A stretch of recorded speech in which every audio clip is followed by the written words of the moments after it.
اخلاق حسن خلق، جس کا اردو ترجمہ عام طور سے خوش اخلاقی سے کرتے ہیں لوگ، لیکن خوش اخلاقی جب اردو میں بولتے ہیں تو اس کا مفہوم، اس کا مراد اس سے بہت ہی ایک تنگ دائرے میں بہت ہی محدود مطلب ہوتا ہے خوش اخلاقی کا۔ دماغ میں یہ بات ہوتی ہے فلاں آدمی بڑا خوش اخلاق ہے، تو خوش اخلاقی سے لوگ یہ سمجھتے ہیں کہ ذرا مسکرا کر بات کر لی، ذرا سا کوئی ادب کے ساتھ، تمیز کے ساتھ، سلیقے کے ساتھ بات کر لی، اور تو اس کو خوش اخلاقی لوگ سمجھتے ہیں۔ لیکن یہ بھی خوش اخلاقی کا ایک حصہ ضرور ہے، لیکن یہ دین میں جب یہ کہتے ہیں ہم کہ ہم اخلاق درست ہونے چاہیے، تو تنہا اتنی بات کافی نہیں، بلکہ اخلاق کے درستی کے لیے بڑا وسیع مفہوم رکھتا ہے اخلاق کی درستی قرآن اور حدیث کی روشنی۔ اللہ تبارک و تعالیٰ نے قرآن کریم میں اور احادیث میں نبی کریم سرور عالم صلی اللہ علیہ وسلم نے حسن خلق کی بڑی زبردست تاکید فرمائی۔ ایک حدیث میں نبی کریم سرور عالم صلی اللہ علیہ وسلم نے ارشاد فرمایا کہ انما بعثت لاتمم مکارم الاخلاق، کہ میں بھیجا ہی اس کام کے لیے گیا ہوں دنیا میں تاکہ لوگوں کو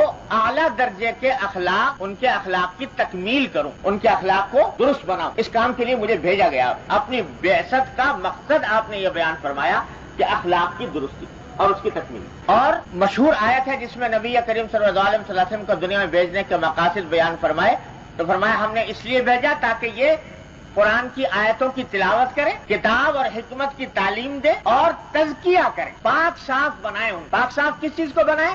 اخلاق کو بنائے، کہ اخلاق ان کے درست ہو جائیں، اخلاق کے اندر کوئی گندگی، کوئی آلودگی باقی نہ رہے۔ اس مقصد کے لیے آپ کو بھیجا۔ تو اتنی اہم چیز ہے جس کے لیے حضور اقدس صلی اللہ علیہ وسلم مبعوث ہوئے۔ اور فضیلت اتنی بیان فرمائی حسن خلق کی کہ ایک حدیث میں فرمایا نبی کریم صلی اللہ علیہ وسلم نے کہ ان اللہ لیدرک بحسن الخلق درجۃ القائم الصائم، کہ اگر کسی انسان کے اخلاق درست ہوں، اچھے ہوں اخلاق، تو وہ اس سے اس شخص کا درجہ پا لیتا ہے جو ساری عمر روزہ رکھے اور ہر رات ساری رات عبادت کرے، ساری رات عبادت میں مشغول رہتا ہے اور دن میں روزہ رکھتا ہے۔ بتاؤ کتنی زبردست عبادت کر رہا ہے وہ شخص۔ اس کا جو درجہ ہے انسان وہ حاصل کر سکتا ہے حسن خلق سے، اپنے اخلاق کو درست کرے۔ اتنی بڑی فضیلت نبی کریم سرور دو عالم صلی اللہ علیہ وسلم بیان فرمائی حسن الخلق۔ اور ایک صحابی نے پوچھا کہ یا رسول اللہ بر کیا ہے؟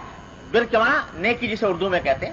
قرآن کریم میں جگہ جگہ بر کی تاکید آئی ہے کہ نیکی کرو، تو پوچھا کہ نیکی کیا چیز ہوتی؟ تو حضرت صلی اللہ علیہ وسلم فرمایا البر حسن الخلق، نیکی نام ہے اخلاق کی اچھائی کا۔ اخلاق اچھا ہو تو معنی ہے کہ نیکی کا مقام حاصل ہوگا۔ تو غرض اتنی فضیلتیں احادیث میں بیان فرمائی ہیں نبی کریم صلی اللہ علیہ وسلم نے اس کی حسن اخلاق کی، کہ جس کا کچھ ٹھکانہ نہیں، احادیث جمع کی جائیں تو پوری ایک کتاب بن جائے۔ ایک حدیث میں فرمایا کہ اکمل المؤمنین ایمانا احسنهم خلقا، کہ سارے مومنوں میں سب سے زیادہ مکمل ایمان اس کا ہے جس کے اخلاق اچھے۔ تو یہ ساری تاکیدات، ساری ترغیبات قرآن و حدیث کے اندر آئی ہیں اخلاق کی درستی کی، اخلاق کو بہتر بنانا۔ لیکن جیسا میں نے عرض کیا کہ اس کا مطلب صرف اتنا نہیں ہے کہ آدمی کا خندق پیشانی سے کسی سے ملاقات کر لے، مسکرا لے ملتے وقت، صرف اتنی بات خوش اخلاقی کے لیے کافی نہیں ہو، بلکہ اگر کوئی آدمی اس لیے دوسروں سے ملتا ہے خوش اخلاقی کے ساتھ تاکہ اپنی قدر و منزلت لوگوں کے دلوں میں بٹھا دے، تو یہ خوش اخلاقی نہیں ہے، یہ بد اخلاقی ہے۔ اسلام میں اخلاق کا جو مفہوم ہے وہ بڑا ہماگیر، بڑا شامل، بڑا عام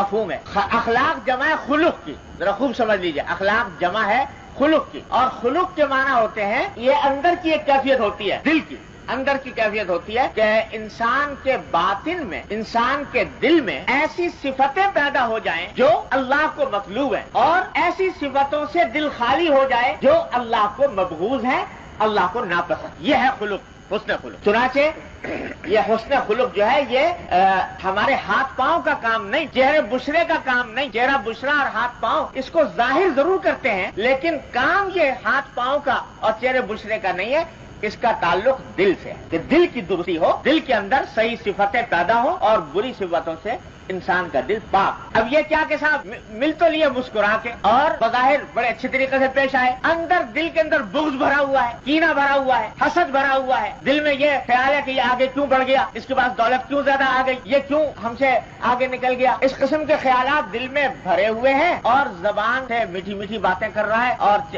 ہنستے ہوئے مسکراتے ہوئے مل رہا ہے۔ تو چاہے دنیا اس کو خوش اخلاقی کہے، اسلام اس کو خوش اخلاقی نہیں کہے گا، اس واسطے کے دل کی حالت خراب ہے. مل تو رہا ہے بظاہر دیکھنے کے اندر بڑے ادب سے طریقے سے مل رہا ہے, سلیقے سے مل رہا ہے, ایٹیکیٹ کے مطابق مل رہا ہے, دوسروں سے معاملہ کر رہا ہے, لیکن دل میں تکبر بھرا ہو, میں بڑا ہوں یہ چھوٹا ہے, اس کی تحقیر بھری ہوئی, یہ خوش اخلاقی نہ ہوئی, یہ بد اخلاقی ہے بدترین. مل تو رہا ہے اس طریقے سے بظاہر اعمال ایسے کر رہا ہے کہ جیسے خوش اخلاق انسان کیا کرتا ہے, لیکن دل میں کاٹ کپٹ ہے. تو یہ ساری باتیں بد اخلاق. تو اخلاق اس وقت اچھے ہوں گے جب دل کے اندر سے بغض نکلے, کینہ نکلے, حسد نکلے, تکبر نکلے, منافقت نکلے, دکھاوا نکلے. یہ چیزیں جب نکلیں گی تب انسان کے اخلاق درست ہوں گے. اور اگر یہ چیزیں دل میں بھری ہوئی ہیں تو چاہے وہ کیسے ہی بظاہر دیکھنے میں خوش اخلاق لگ رہا ہو, اسلام کی نظر میں, اللہ اور اللہ کے رسول کی نظر میں وہ خوش اخلاق نہیں.